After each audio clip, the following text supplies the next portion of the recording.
Welcome back. So today we are going to do planning as a continuation of our assessment. So we've already done the A to E and we've done the assessment, so we're going to do planning. And with our planning, it's the same as nursing care plans that we do for the patient or for our patients. We asked to do two planning problems. Actually, you have 14 minutes to do your planning station, and it's a silent station, so you'd be given a paper, a black pen, and then you'll be timed to do your planning. So there are certain things that we need to know about planning and how to go about it, but it's very simple and it's quite easier if you get a hang of it. So with the planning station, you are asked to identify two problems on your patient, and these problems are identified when you're doing your A to E assessment. These problems could be potential problems or they could be actual problems. So by potential problems, what I mean is that problems that we think that if something is not done about it earlier could result in an actual problem happening. For example, say a patient has a wound, but there is nothing wrong with the wound, but you think that because the wound is an opening on the skin, there is a risk for infection. So you want to do something to prevent infection from happening. So that is a potential problem.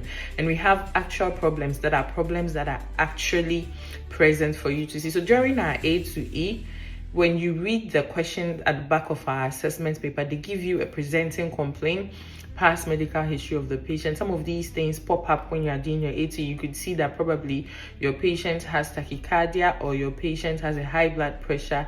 Those are some of the problems. But one thing that I advise my students is that whenever you are doing your A to E, and just in case you are not able to get any problems during the A to E, when you are done doing your assessment, the time you have left, the few minutes you have left, you could ask the patient certain questions. So if you refer to the previous videos on A to E, I have stated it there, but I'm repeating it again. So you can ask the patient what brought you into the hospital, so that to the point to say, oh, I had a fall and that this is what happened, or that is what happened. And you ask them, okay, so how has it affected you? So they could tell you, oh, the fall has made walking difficult for me, so that means we have reduced mobility as a problem, or it's caused pain as well as making walking difficult for me. That means we've got two problems. We've got pain and then we've got reduced mobility. So you ask those questions, and then you can ask, is there any other problem that you have or you're experiencing that you think I can help you with?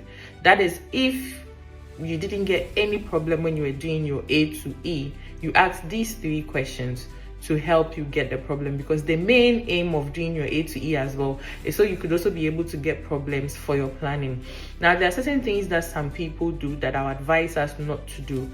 What I would advise us not to do is for us to refer to the scenario. So I've put a sample on the screen to refer to the scenario at the back of the planning paper to be our problems.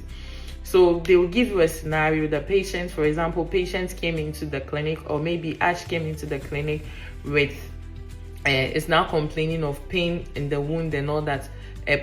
Do a planning or create a plan for the patient.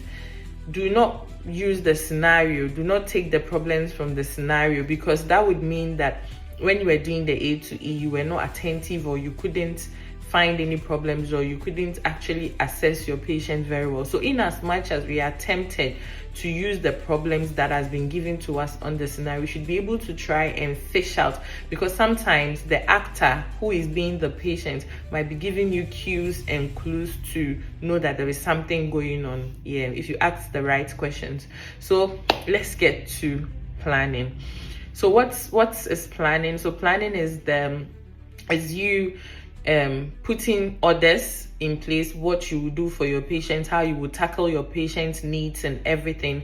And on the paper, this is the paper, I put it on the screen for us. So we have, the paper is there, so we have where they've written the nurse's name and the date and signature down there. One more advice I keep giving to my students is, every time you are having something done, an exam done, written or whatever, and you are given the paper, make sure you write your name, sign, and the date first before you even start it. Because what I've seen that happens is, because it is being timed, Most people, because they're in a rush, start writing it because they want to finish early and end up forgetting to write their name and the date, and that's an automatic fail because that means you didn't do the work. However, it is quite okay if you write your name and everything and then go to do the work. That way, even if the time is up and you didn't finish the work, who knows, the person marking might be satisfied or may have gotten the point that is accepted on the marking criteria. So to you, you may have not finished writing what you want to write, but to them, according to the marking criteria, you've been able to make the points that they need. So then it will be a pass. So instead of thinking more about finishing the work, some of the important things that you need to consider is having your name, your signature, and the dates that make it legible and valid. So always try and write your name first. A lot of people have failed and have to go back because their names were not on the exam paper. So to prevent you from forgetting because of anxiety, it's normal for everybody to be anxious. Kindly write your name first, endorse your signature on it, and then the date. So this is the planning paper. You'd be given 2 papers, I think front and back. You'd be able to write. So make sure that you write it on each page, your name. First, you write it on each page, and then we go to do the plan itself. So when you look on the paper, we've got a part where they say problem or need. So the problem or the need refers to the problem that you have seen on the patient, the problem that you think your patient is experiencing, problem or need. Most of us are used to the NANDA, that is the Nursing Association, the American Nursing Diagnosis Standard, where we've been asked to use specific terms that are found in the NANDA to replace problems. So for example, if our patient has hypertension, NANDA says we should write increased cardiac output. If our patient has dehydration, we say a fluid volume deficit. If a patient's experiencing pain, we say body discomfort. So NANDA has spelled out rule. NANDA expects us to write our problems using the 2 ways: as evidenced by and related to, or related to and as evidenced by any of them, and it's given a specific time frame within 24 hours. This is what we want to see. Now, the planning station for the United Kingdom is different from that of America. The United Kingdom does not use NANDA, so the United Kingdom's own is quite straightforward. So if you're doing the OSCE, you do not have to do your planning as the NANDA requests us to do the care plan. So what am I saying? What I'm saying is that, say your patient has pain, you go straight to the point. Ash is experiencing pain. So let's say our patient's name is Ash. Make sure that every statement we are writing the patient's actual name. So we are not using words like the patient, she says. We are using the name. So whatever name we've been given in our scenario, we are using you could write the whole name, you could write the first name, but always make sure that you are writing the patient's name. And whatever problem you saw on the patient or the patient complained about, go straight to the point. So Ash is experiencing pain. Ash complains of pain. Ash complains of nausea. Ash complains of vomiting. Ash has reduced mobility. Ash has shortness of breath or is experiencing shortness of breath. Ash has increased heart rate or tachycardia. Ash blood pressure has increased, or Ash has an increased blood pressure. Ash has a decreased blood pressure. So every problem you have seen, go straight to the point to write it. We do not need to add as evidenced by or related to, like we are expected to do in NANDA for those of us that learns according to the NANDA standard. I'm not saying that when you write it that way you are wrong. Realistically, you are saying why you think the patient has that problem. However, because this is timed and our time is very limited, you do not need to go through that stress of writing all those things. So you could just go straight to the point to say the patient's name is experiencing this. So Frederick is experiencing reduced mobility. Frederick complains of pain, anything. Frederick has a low mood or depression, Frederick is confused, whatever problems you got, go straight to the point and write it there. So that is for problems and need. You write it straight there. Then the next one is aim or aims of care. So the aim or aims of care is talking about what you wish to achieve. What are your aims? Now this should be very realistic, so you can use the SMART. You should be specific, it should be measurable, it should be achievable, it should be realistic, and to you should know that it should be timed. There should be a time frame at which you're expecting the aim to happen, but you might not state it in when you're writing the aims of care, but you should have that at the back of your mind, that whatever aims you are looking forward to achieve for this patient should be SMART. So aim of care is what you want to achieve. So for example, if we're using pain as our problem, now what do we want to achieve for the patient? So we're saying that Ash's pain will reduce, Ash's pain will reduce, or Ash's pain will be stabilized. So depending on what you want to achieve. Now there is something I normally talk about here. Sometimes how we are able to get our pain is after a patient tells us that they have a pain, say I have a headache or something, we ask them, okay, can you rate your pain on the pain scale on a scale of 0? So if you refer to my previous videos, you understand what I'm talking about. So on a scale of 0 to 10, with 0 being the least and 10 being the highest, how would you rate your pain? So say patient says it's a 7 over 10. Some people during their problem or needs can write Ash has a pain, Ash complains of pain, with a pain score of 7 over 10. Then at the aims of care, the person would write Ash's pain will reduce to a score of 5 over 10. That is not bad, but to me, I believe that pain is subjective and everybody has their own pain threshold. So to you being the nurse thinking that initially it was 7 over 10 and 5 over 10 means that it has reduced, to some patients or to the patient, 5 over 10 and 7 over 10 might literally be the same pain she's feeling. Oh yeah, it has reduced a bit, but it's not better. So that has not been achieved. You understand? It has not been achieved. So I do not like us to set, it should be SMART, but I do not like us to limit ourselves or tie our hands with our care plans or with the plan we put in place. So instead of measuring it or instead of making it very vivid, there are 2 sentences or there are 2 statements I advise my students to add to their aim of cares. So for example, in situations where your patient has a problem like pain and you are doing a care plan on a problem like pain, I advise that the aim of care should be Ash's pain will reduce to a level tolerable for her, or Ash's pain will reduce to a level that she can tolerate. So that means that you are saying that my aim of care is that the pain will reduce, but it should be within a level that the patient can tolerate. That means that is when I will know that something has been done for the patient. So if it has reduced to a level that she can tolerate, then it means that at this point I know she can tolerate this pain and something has been done about the pain. So Ash's pain will reduce to a level tolerable for her or to a level she can tolerate. That's what I advise most of the time if you are doing a care plan on the planning on aim of care for pain or something.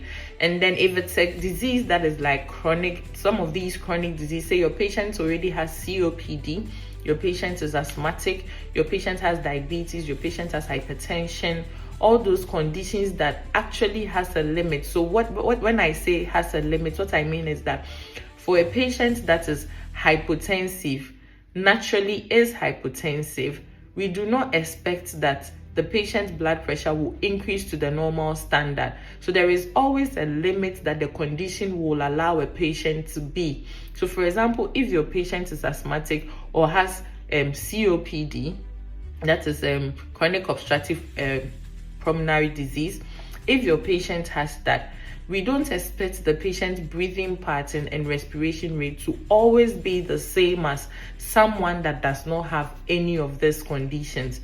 So what I mean is that your aim of care should be realistic and should be tailored personally around the patient problem. So if we have a patient that is hypertensive and the blood pressure has gone way up, our aim of care is to bring the blood pressure down.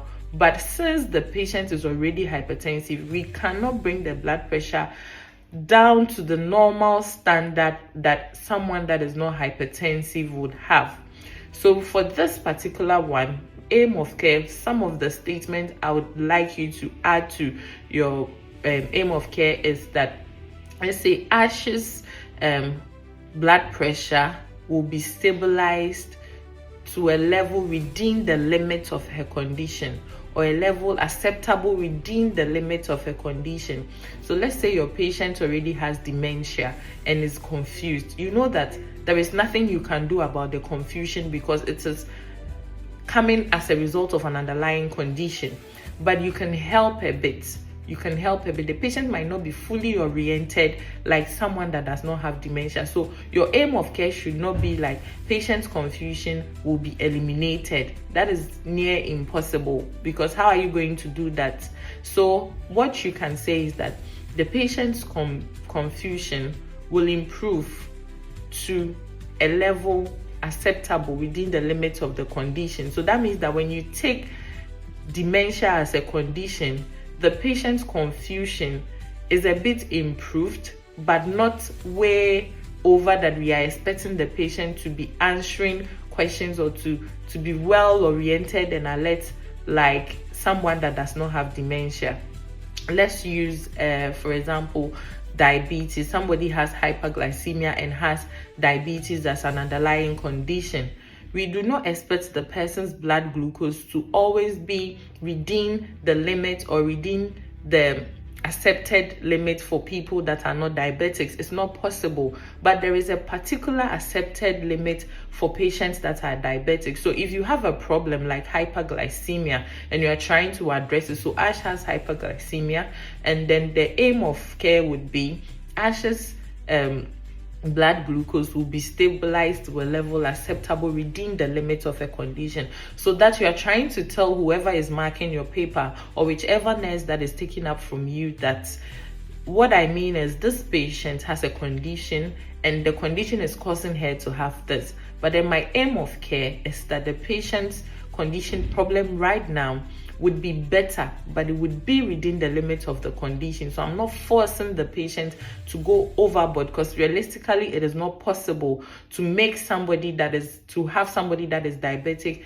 record blood sugars that are the same as somebody that does not have diabetes. So what I am trying to achieve is that at least even within the limits of she being diabetic, her blood glucose should not be overboard, but should be okay and acceptable as the condition will allow. That is what we are saying. So we can use these two statements to a level tolerable to her, especially for things that are subjective like pain and maybe nausea and other things, and then within the limits of the condition for cases that are chronic or patients that have underlying conditions that are causing the problem. So using these two statements really makes our aim of care very realistic and smart and very good as well. And then we come to the re-evaluation. Now the re-evaluation is a simple statement. So the re-evaluation, when we want to write our re-evaluation time, we start with today. So we write the word today into brackets, the date, that is today's date, and we write every hour. So the re-evaluation depends on when you want to come and check. So if it is pain, every hour. Maybe if it is blood glucose that was low, every 15 minutes, every 30 minutes. If it is confusion, maybe every week. If it is let's say reduced mobility, maybe daily. So depending on how you want to come and check if has it improved or anything. So if it is pain, so today, the dates in brackets, and then every hour and as the clinical condition changes. So if it is reduced mobility, today, the date in bracket, every day and as the clinical condition changes. So what we are trying to say is that we would come and check it today, every hour I'll come back to come and check if it has improved. But I'm not making a cut on quote that it is every hour that I will have to come. What I'm saying is that as the clinical condition changes, I may need to alter the hour to make it more or to make it less, depending on whether the condition worsens or whether the condition improves. So we are saying that we do not know if the condition would improve or it would worsen, but we are only managing and planning. So I would come back to reevaluate at this time every hour and as the clinical condition changes. So I will know that whether I should increase the reevaluation time or I would have to decrease it. And whatever we are writing for this problem, it is not cut on code to write the same on the second sheet for the other problem. So for example, if we've got two problems like confusion and pain for one patient, we are not expecting that our aim of care for these two problems will be the same, even though they are for one patient. That's the same thing for the reevaluation. When somebody is confused, we don't reassess the person every hour, but pain can be reassessed every hour. So the reevaluation time for pain could be different from the reevaluation time for confusion. So it doesn't mean that because you are writing for the same patient, the reevaluation times should be the same. They can be the same if it is applicable, but if it is not, kindly use the different reevaluation time that you feel is okay for the different problems, even though it's for the same patient.